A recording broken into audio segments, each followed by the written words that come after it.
শেখ হাসিনা দিল্লিতে নির্জন বাড়িতে আছেন, সুযোগ নেই বাইরে যাওয়ার। কি করছেন তিনি?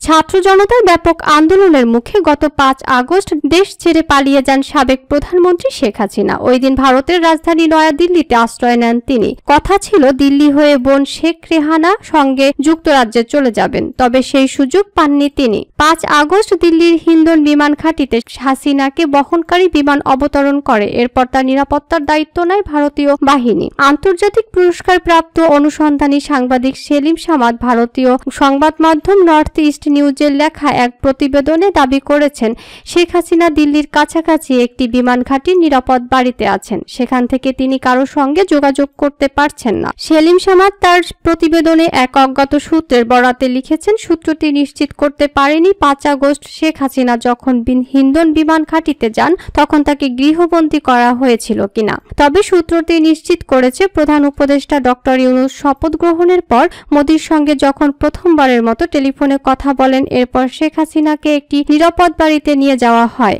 মোদি ইউনূসের কথোপকথনের কয়েক ঘন্টা পর হাসিনার যোগাযোগের সব ডিভাইসে বিঘ্ন ঘটে। এরপর থেকে তিনি আর কারোর সঙ্গে যোগাযোগ করতে পারছেন না।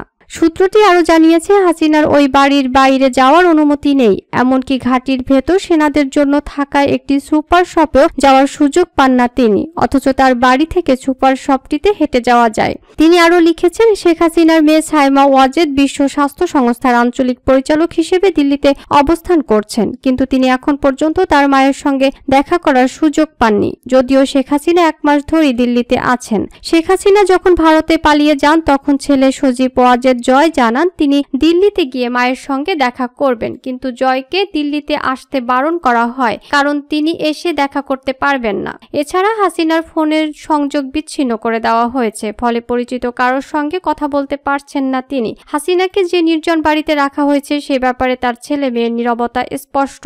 এই সাংবাদিক আরও লিখেছেন, হাসিনার সঙ্গে দিল্লিতে আছেন তার বোন শেখ রেহানাও। যদিও রেহানা ব্রিটিশ নাগরিক, কিন্তু তিনি শেখ হাসিনার সঙ্গে সেখানে আটকে গেছেন। তিনি জানিয়েছেন, শেখ রেহানার মেয়ে টিউলিপ সিদ্দিক যুক্তরাষ্ট্রের আইনসভার সদস্য এবং জুনিয়র মন্ত্রীর দায়িত্ব পালন করছেন। তিনি যুক্তরাজ্যের সরকারকে তার খালা হাসিনা এবং মা রেহানাকে সাহায্য করার জন্য কোনো অনুরোধ করেননি বলে প্রতীয়মান হচ্ছে। তবে টিউলিপ নয়াদিল্লির ব্রিটিশ হাইকমিশন থেকে কোনো সহায়তা চেয়েছেন কিনা বিষয়টি স্পষ্ট নয়। অনুসন্ধানী এই সাংবাদিক প্রতিবেদনে উল্লেখ করেছেন, প্রধান উপদেষ্টা ডক্টর ইউনূস শেখ হাসিনাকে ফেরত চাওয়ার ব্যাপারে ইঙ্গিত দিয়েছিলেন। আর যদি বাংলাদেশ শেখ হাসিনাকে ফেরত চায়, এটি ভারতীয় প্রধানমন্ত্রীর জন্য একটি বড় ধাক্কা হবে। তিনি লিখেছেন, যদি বাংলাদেশের অনুরোধের পরও ভারত হাসিনাকে ফেরত না দেয় তাহলে তাদের যে ভাবমূর্তি ক্ষুণ্ণ হবে সেটি তারা কিভাবে কাটিয়ে উঠবে এখনই বলা যাচ্ছে না।